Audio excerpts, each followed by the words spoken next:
Welcome back to Challenges of Faith radio program. I'm Gary McCants, the producer and host, and thank you for joining. I'd like to acknowledge God and our listeners. Dr. and Brother Mark McNear has returned by popular demand for men and everyone. But the men really tuned in on Blog Talk Radio to hear Mark's first interview. Dr. McNear released his memoir, Finding My Words, A Ruthless Commitment to Healing Gently After Trauma.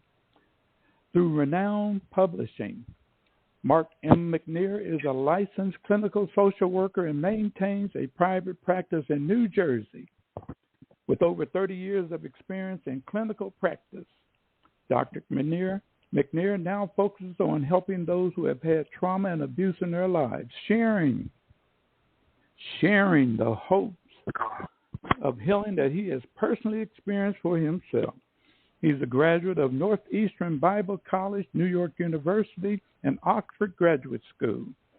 Dr. McNear is also a popular speaker, a frequent guest on nationally syndicated radio broadcasts, an author and a featured panelist in several videos dealing with Christianity and mental health.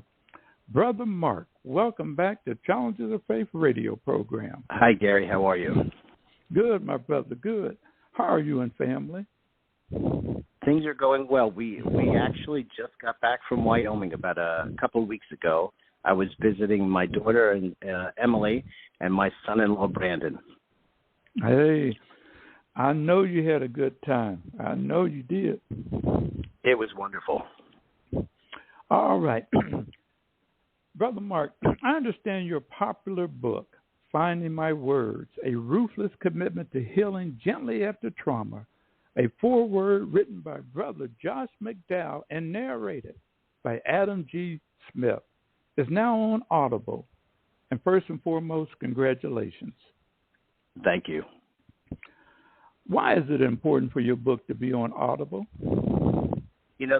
The book came out about a year ago, and since then, I've had a lot of people contact me and say that, they prefer listening rather than reading. Some people have problems with concentration. Some people just don't like to read. And so it has the advantage, the Audible has the advantage that people can listen to it, whether they're in the car, whether they're walking, exercising, or like I mentioned, if they don't particularly like reading or have a hard time with reading.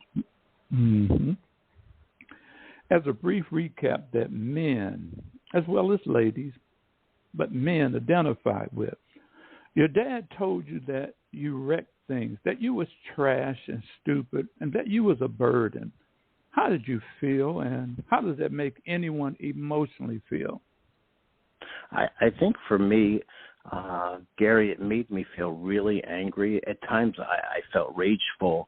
And as I look at that, underneath the anger and the rage, there were a lot of feelings of insecurity, a lot of feelings of fear and hurt and humiliation, which really wounded me in my life. Man, listen to these words that Brother Mark is using, because a lot of times we're being told that, you shouldn't use those words like wounded. Mark, when you shared from inside your dreams and aspirations, what responses did you receive, and what effect did they have on you? Well, I think that my dad, I would share with him, and I put this in the book, Gary, that I would share with him certain things, like certain dreams that I had or certain desires, and he would, negate it or put it down or tell me that it wasn't something that I should be doing, that it was a stupid idea, and I think that, through that interaction with my dad, I came to not want to dream as much.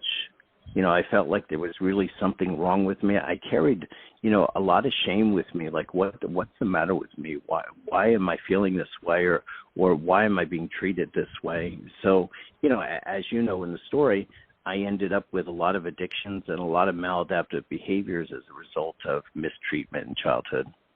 Mm-hmm. So you faced your struggles relating to abuse, addictions, and rehab. Now it was time to return to the real world of the unknowns. What happened next, and were you excited about life? That's an interesting question, Gary.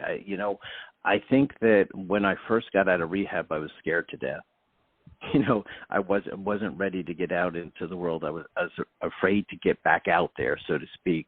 Now I'm really, really excited to be able to participate in life, but it took time, and I want listeners to hear that when you've had a lot of trauma, it takes a lot of time, or when you've struggled with addiction or struggled with anger or any of these things, it takes time. You didn't get there overnight. I certainly didn't get there overnight, and so it takes time, to heal.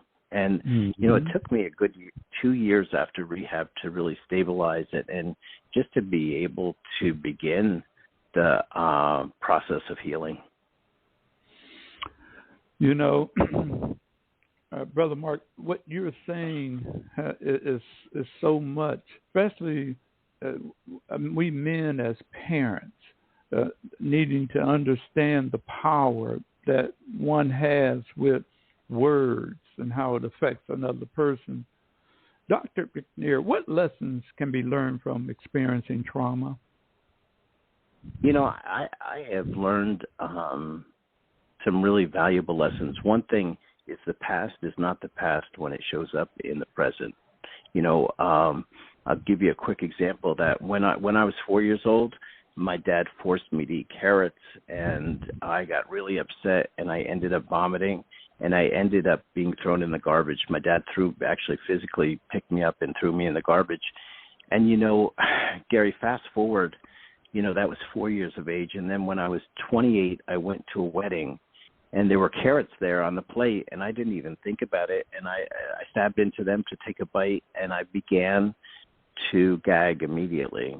So again, the past is not the past. A lot of times people say, "Oh, that was the past. Don't look at the past." But we need to look at the past to figure out where we're going in the future. There's a wonderful story in Genesis chapter 16, verses 7 and 8, where Hagar is kicked out into the wilderness. She's very traumatized, and the angel of the Lord asks her two really important questions: "Where have you come from, and where are you going?"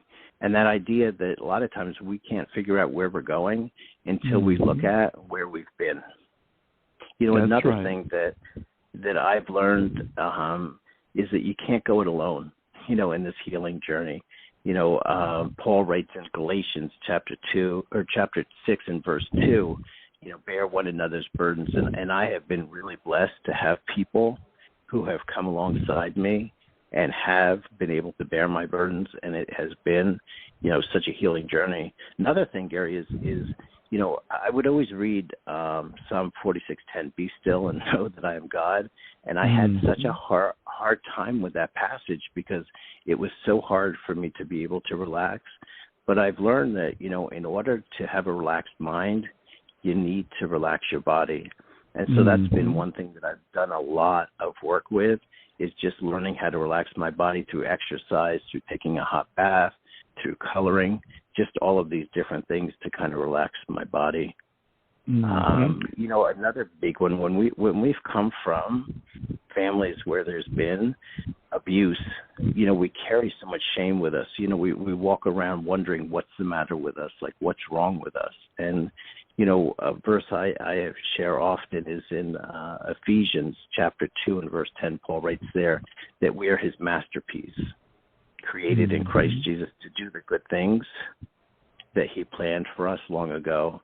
That I don't have to carry that shame when I know that my Creator looks at me as a masterpiece. And then finally, recovery is not a procedure, it's a process. It takes time. And one of my life verses, one that I really love, is Philippians chapter 1 and verse 6. Be confident of this very thing, that he, God, who has begun a good work in me, he will continue it until the day of Christ Jesus. He will continue until the day that I see Jesus face to face. So that's just a few lessons that I've learned. Praise God. That's a lot of meat. That's a lot of meat. Yeah. Yes, a lot it to digest, right? Hey, but it's worthy, and that's the beautiful part about it. If an individual truly wants to know about God, and as they grow continuously closer to him, then they continuously learn about self. And just like you said, while learning about self, you're able to see all those shackles and then be able to understand that you can be free if you want to. Yes. Right. Brother McNear, why do you say it's time to be transparent? I wrote that in an article recently, and I think that being transparent with others or being vulnerable, it's okay. Sheila Walsh says it's okay not to be okay, because that's why Jesus died for us. And another word I'd use transparent, but I'd also use vulnerability. It's okay for us to show weakness. That's hard for us as men to do, but it really helps us to connect with others. I think when we've been created to be able to connect with others, and I think when we do connect with others, it brings us closer when we share our vulnerabilities. And also something I've been practicing recently, which has been hard, it's been a challenge, but, not coming to God and pretending who I want to be, but actually telling him, the real struggles that I have in my life. And I think that that has helped me to grow and to become closer with others and with the Lord. Mm-hmm. How and why are you learning to be grateful for your story? I think gratitude is a really powerful attitude, and I think Scripture really encourages us to be grateful for it. Also, I look at it and I say to myself, this is a story that God has given me. It's not one that he caused the abuse or anything like that, but he has given me this story to be able to live it out. I know Dan Allender wrote a book talking about co-authoring our story with God.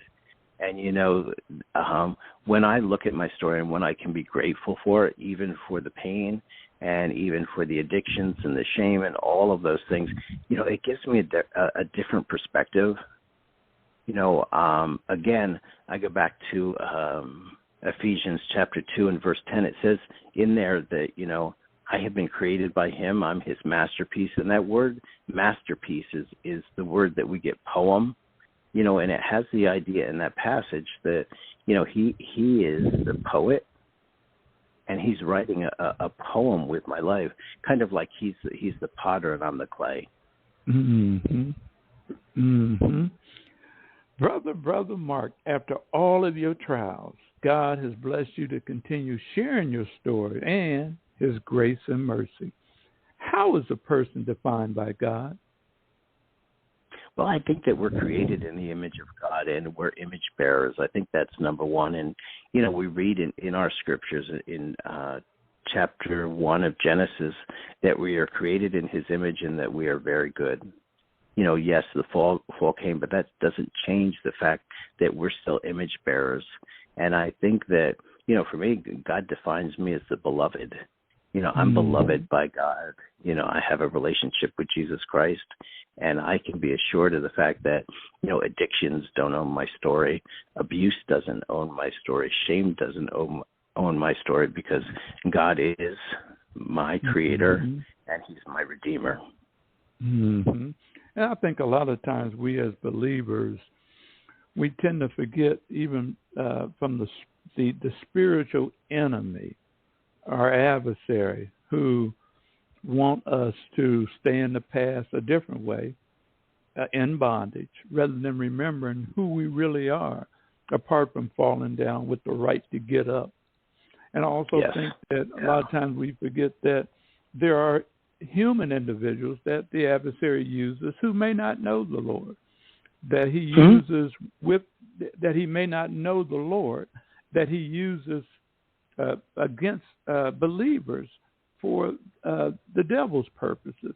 But through it all, we understand and know that just like whatever the trial is and has been, that God has an upbuilding purpose for that if we see it from his perspective. Yeah, I think about James, the book of James, sharing, trials and temptations. They build our faith. That's right. Brother Mark, speaking of grace, especially after the person has accepted Jesus Christ into their life for salvation, is there grace after salvation? That's something that I found in my life, and I wrote about that. The importance of grace. I was a man that fell greatly, and I was a man that had Bible college education and education after that, and I certainly wasn't immune to it. And, I think that it is so powerful when we realize that, yes, grace is available to us at any time in our walk with the Lord. Mm-hmm. It's definitely something that I experienced, and it has been fantastic for me to experience through other people, through God, through circumstances. It's been something that has helped me to have encouragement to heal. Mm-hmm. Dr. Mark, does it matter how a pastor, counselor, layperson respond to those persons struggling with any form of sin? I would say absolutely, Gary. I think that, I think about somebody that came into my office and they went to somebody else in the church and they shared something that they were struggling with, and the person just was very, very stern with them and said, that has no place in your life. Stop it. And so, I think about Galatians chapter 6 and verse 1. It says there, if somebody is taken in a sin or caught in a sin or finds themselves in a sin, that you who are spiritual or filled with the Spirit, come alongside that person with gentleness, restore them gently, lest ye fall or be tempted. Mm-hmm. And so I can tell you my story.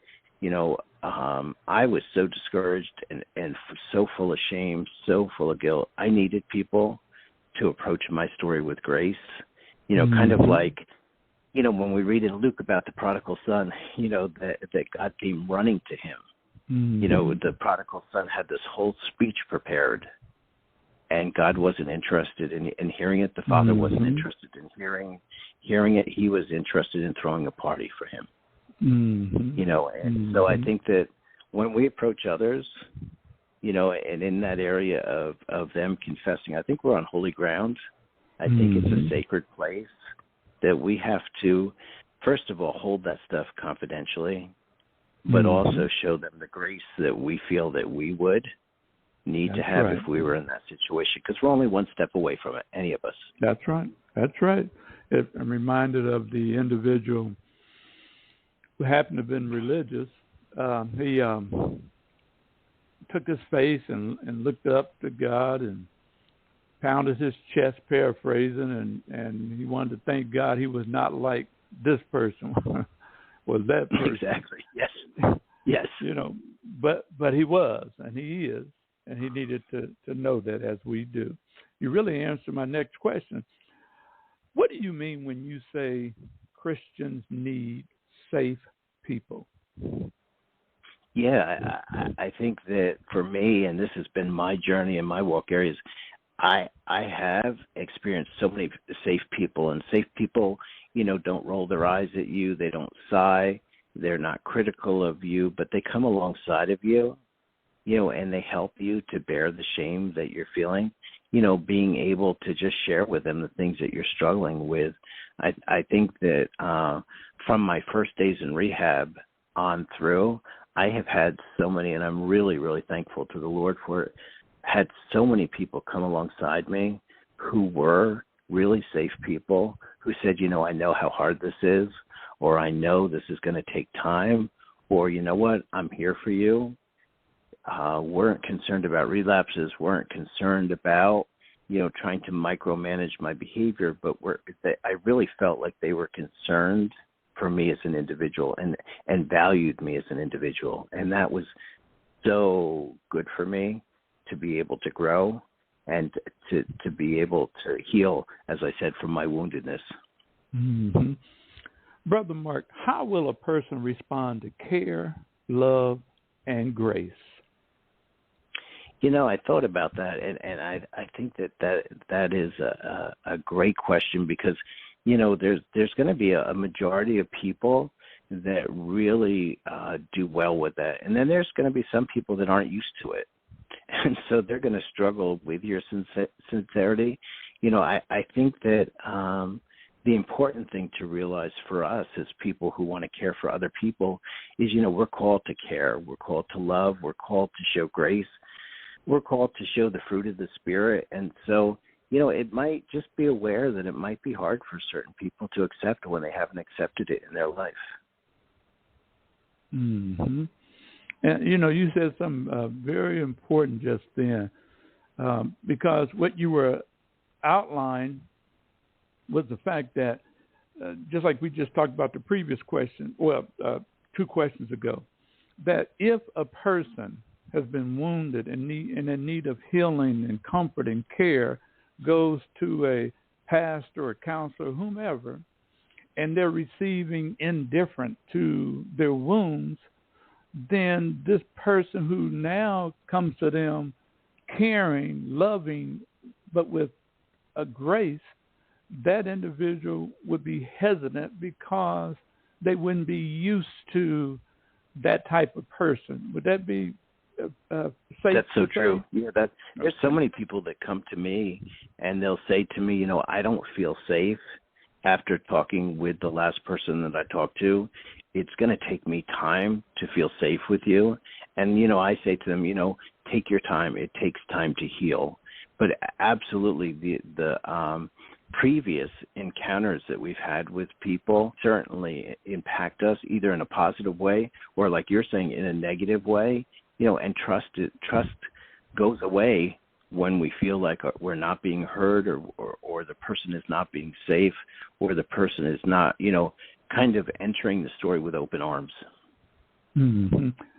Brother Mark, you are also a contributing op-ed writer for the Christian Post. How can listeners purchase your book, contact you, and read your columns? They can go to Google and Google Mark McNear, Finding My Words. And Gary, they can find resources there. They can find the articles by the Christian Post. They can find videos that I've done about my story. And also Amazon has my book, and they can log on to Amazon. And it's Mark McNear, M-A-R-K, M-C-N-E-A-R, Finding My Words. Just put that in Google, and I think that would guide them in the right direction. All right. Any final words? One thing, Gary, I've been talking about a lot, and is just that power, which you talked about earlier, that the power of being grateful for your story, or being grateful, just learning to be grateful and looking at the things that you have and not the things that you don't have. And I have been trying to spend mornings going through and looking at the things I'm grateful for in my life and focusing on that. And I find that when I start my day like that, my day goes a lot smoother.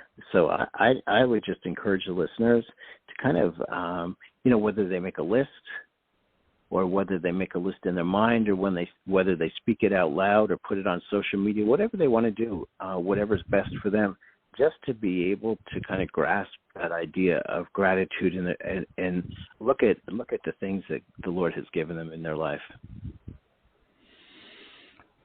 Brother Mark, thank you for taking the time and you're really just sharing your story, and know that you are appreciated, especially having made yourself vulnerable, sharing your sojourn, and knowing that it has not been easy. And we men know that, but we thank you for allowing us to know that we have to take that first step and become vulnerable and come from inside and share what those wounds have been, so that we can receive that healing that God would have us to receive, so that we could continue being the men that God has ordained us to be for such a time as now. And again, come back the third time and share whatever God has laid on your heart and mind to do for all of us. Thank you, Gary. It's been great being with you. Listeners, thank you for taking the time and tuning in the Challenges of Faith radio program. And for Dr. Mark McNear's information, take a look at our show notes. And again, he'll be featured on all 65 platforms of Challenges of Faith radio program. I'm Gary McCants, producer and host, and thank you for joining.